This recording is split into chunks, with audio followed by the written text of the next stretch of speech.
வணக்கம் வணக்கம் மக்களே. வாழ்ந்த வாழும் கர்ணர் எங்கள் பாசமிகு தலைவர் மாண்புமிகு புரட்சிக் கலைஞர் கேப்டன் அவர்களை வணங்கி கேப்டன் புகழ் பாடும் நான் என்றும் கேப்டன் வழியில் தோன்றேன். இன்னைக்கு என்ன பார்க்க போறோம்னா, நான் திடீர்னு எனக்கு ஒரு வீடியோ அனுப்பியிருந்தாங்க தெரிஞ்சவங்க. அதில் பார்த்தீங்கன்னா கேப்டனுடைய ஃபோட்டோவை ஒரு நண்பர் வந்து அப்படியே நூலால் எம்ப்ராய்டிங் பண்ணி கிட்டத்தட்ட ஒரு 8 மணி நேரம் அதை நூல் வச்சு எம்ப்ராய்டிங் பண்ணி கேப்டனுடைய பேஸ் அப்படியே டிராயிங் பண்ணியிருக்காரு. ஒரு 8 மணி நேரம் ஸ்டாண்டர்டா உக்காந்து அந்த பொறுமையா ஒவ்வொரு நூலா சுற்றி அழகா விஜயகாந்த் சாரோட போட்டோ வந்து ரெடி பண்ணியிருக்கேன். இந்த நண்பரோட திறமை பாருங்க, கிட்டத்தட்ட ஒரு 8 மணி நேரம் கேப்டனுக்காக அவர் அவ்வளோ ஒரு மைண்ட் செட் பண்ணி இந்த டிராயிங் மாதிரி பண்ணியிருக்காரு. ஃபுல் அண்ட் ஃபுல் அந்த நூல்லையே அந்த ஃபேஸ் கொண்டு வந்திருக்காரு. ரொம்ப அழகாக அருமையாக பண்ணியிருக்காரு. ஒரு மனிதன் மறைந்தும் வாழ்ந்து கொண்டுள்ளாருங்கிறது மாதிரி எம்ஜிஆருக்கு அப்புறம் ஒரு மனுஷனை இந்த அளவுக்கு மக்கள் நேசிக்கிறாங்கன்னா அது நம்ம கேப்டன் மட்டும்தான் இருக்கும். இந்த கேப்டன் புகழை நம்ம எல்லாருக்கும் கொண்டு போய் சேர்க்கணும். இது ஒரு நோக்கமாக வச்சு நம்ம தேசிய முற்போக்கு திராவிட கழக சொந்தங்கள், கேப்டனை நேசிக்கக்கூடிய உள்ளங்கள் கேப்டனோட புகழை பாடிட்டே இருக்கணும். இல்லை நம்ம பனி டிஷர்ட்ல எல்லாம் எம்ப்ராய்ட் பண்ணுவாங்களே, அந்த மாதிரி பண்ணியிருந்தாரு. நல்லா இருந்துச்சு. இந்த திறமையை நான் பார்த்துட்டு எனக்கு தோணுன சில விஷயங்கள் நம்மளாம் கிட்டத்தட்ட ஒரு 2010 காலகட்டத்துல எல்லாம் பார்த்துருப்போம். நிறையா ஃபோட்டோ ஸ்டூடியோஸ்ல எல்லாம் வந்து பார்த்தீங்கன்னா நம்ம கேப்டன் ஃபோட்டோஸ், இப்போ பெரிய பெரிய தலைவர்கள் ஃபோட்டோஸ்லாம் வச்சுருப்பாங்க. பெரிய பெரிய தலைவர்னா யாரும் இல்லை, ஜெயலலிதா, எம்ஜிஆர், கலைஞர், இந்த மாதிரி ஃபோட்டோஸ் எல்லாம் வச்சுருப்பாங்க. நம்ம 2010 2011 காலகட்டத்துல எல்லாம் இவங்களுக்கு இணையா நம்ம கேப்டனுடைய ஃபோட்டோஸு வச்சுருப்பாங்க. நான் சின்ன வயசுல நிறைய இடங்கள்ல பார்த்துருக்கேன். நிறைய ஃபோட்டோ ஸ்டூடியோலாம் போகும்போது ஜெயலலிதா ஃபோட்டோ, அதுக்கு அடுத்தது நம்ம கேப்டன் ஃபோட்டோ கண்டிப்பாக இருக்கும். கம்பல்சரி எல்லா ஸ்டூடியோஸ்லேயும் அது ஒரு மாடலிங்காக வச்சுருப்பாங்க. அந்த மாதிரி அது இப்போ வந்து இப்போ இருக்கிற காலகட்டத்தில், அதாவது நம்ம கேப்டனுடைய மறைவுக்கு, அவர் நல்லா இருக்காரு, மறைவுக்கு பிறகு நிறைய இடங்கள்ல நமது கேப்டன் ஃபோட்டோ வச்சு ஸ்டூடியோஸ்லேயும் சரி, இல்லை ஹோட்டல்ஸ்லேயும் சரி, இப்போ நிறைய இடங்கள்ல நிறையா வீடியோஸ் எல்லாம் பார்க்குறேன்னா அதெல்லாம் பார்த்தீங்கன்னா கேப்டனுடைய பேரை வச்சு ஒரு ஊனமுற்றோருக்கு இலவசமான உணவு, முதியோர்களுக்கு இலவசமான உணவு, ஆதரவற்றவருக்கு இலவசமான உணவு, இந்த மாதிரி பல விஷயங்களை நம்ம கட்சி சார்ந்தவங்க கேப்டனுடைய உண்மை விசுவாசிகள், அவங்களாம் கட்சியே சாராதவங்களா இருப்பாங்க. கட்சிக்கு அவங்களுக்கு சம்மந்தமே இல்லாமல் இருக்கும். கேப்டனை ஒரு ரோல் மாடலாக வச்சு அந்த விஷயத்த பண்ணிட்டு இருப்பாங்க. அப்படி 2022 காலகட்டத்தில், அதாவது நம்ம கேப்டன் அப்போ இருக்காரு, நல்லா இருக்காரு. அப்போ வந்து அந்த 2016 காலகட்டத்துக்கு அப்புறமா கேப்டனுடைய பின்பம் அப்படியே உடஞ்ச போச்சு. அது கொஞ்சம் சுக்குநூறாக போய் கேப்டன் தேசிய முற்போக்கு திராவிட கழகம் அப்படியே மறைஞ்ச மாதிரி ஒரு பின்பத்தை கட்டமைச்சிருந்தாங்க.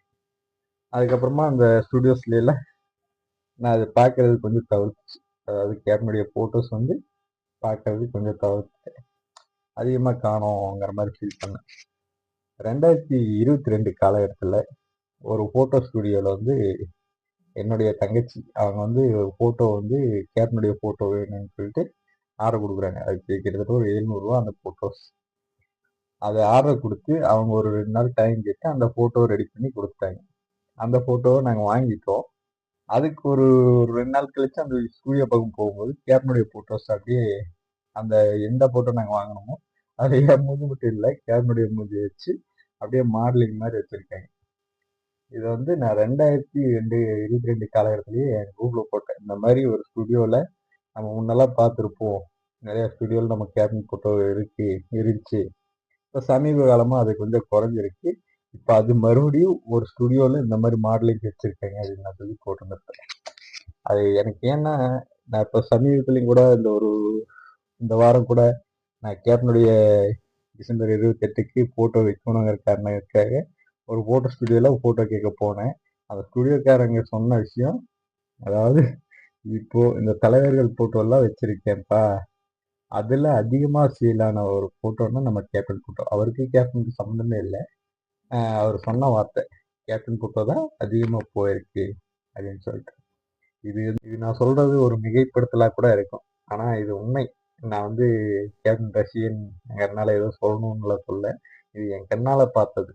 இது என்னன்னு கேட்டீங்கன்னா, பொள்ளாச்சி எம்பி எலெக்ஷன் அப்போ எடப்பாடி பழனிசாமி அவர்கள் வந்து பொள்ளாச்சிக்கு வந்திருக்காரு. அப்ப நம்ம கூட்டணி கட்சிங்கிறதுனால நம்ம கட்சிக்காரங்களும் அதிகமான பேர் போயிருந்திருக்காங்க.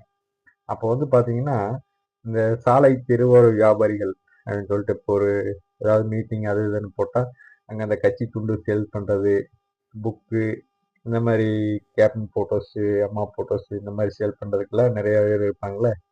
அது அது சேல் பண்ணிட்டு இருந்த இடத்துல நான் கண்ணார பார்த்தது, கிட்டத்தட்ட அங்க வந்து வாங்கின சேலான 90% போட்டோஸ் வந்து நம்ம கேப்டன் போட்டோஸ் தான். கேப்டன் போட்டோஸ் இந்த செல்லுல ஸ்டிக்கர் ஒட்டுறது, பேனால கேப்டன் போட்டோ இந்த மாதிரி அங்க நான் நின்று பார்த்த வரைக்குமே கிட்டத்தட்ட 90% பேர் வாங்கினது வந்து நமது கேப்டன் போட்டோஸ் மட்டும்தான். ஏன்னா அடித்தட்டு மக்கள், ஏழ்மையான மக்கள், இவங்களுக்கெல்லாம் அந்த அரசியல் பின்பங்கிறது ஒண்ணுமே இல்லை. நமக்கு தெரிஞ்சது என்ன, கேப்டன் என் தலைவர், அவரை நான் வந்து என் நெஞ்சில சுமப்பேங்கிற மாதிரி அந்த போட்டோஸ் அவ்வளோ ஒரு ஆர்வமா வாங்கி அவங்க அந்த சேல் பண்றவங்களும் அவ்வளோ ஒரு பூரிப்பா அந்த ஆப்போசிட் கட்சிக்கு காட்டின ஒரு இம்பார்ட்டன்ட், அதுக்கு காட்டின ஒரு இது நமக்கு அவ்வளோ ஒரு இதா இது பண்ணாங்க. அது பார்க்கும்போதே நமக்கு ஒரு பூரிப்பா இருந்துச்சு. ஆனா நம்ம தலைவரை இவ்வளவு தூரம் கொண்டாடுறாங்களே அப்படின்னு சொல்லிட்டு, இவ்வளவு நாள் நீங்களா எங்கேயா இருந்தீங்கிற மாதிரி. உண்மையாவே கேப்டன் ஒரு சகாப்தம். அவர் படித்த சரித்திரம் பிரம்மாண்டமா உனி வந்து எப்படி சொல்றது, ஒரு மனிதன் வாழும்போது தெரியாத விஷயம் தான் பண்ண நல்ல விஷயங்கள் தெரியணும்னா அவர் இறக்க வேண்டியதா இருக்குங்கிற மாதிரி, இறந்ததுக்குனாலதான் எல்லாருமே அதை புரிஞ்சுக்கிறாங்க.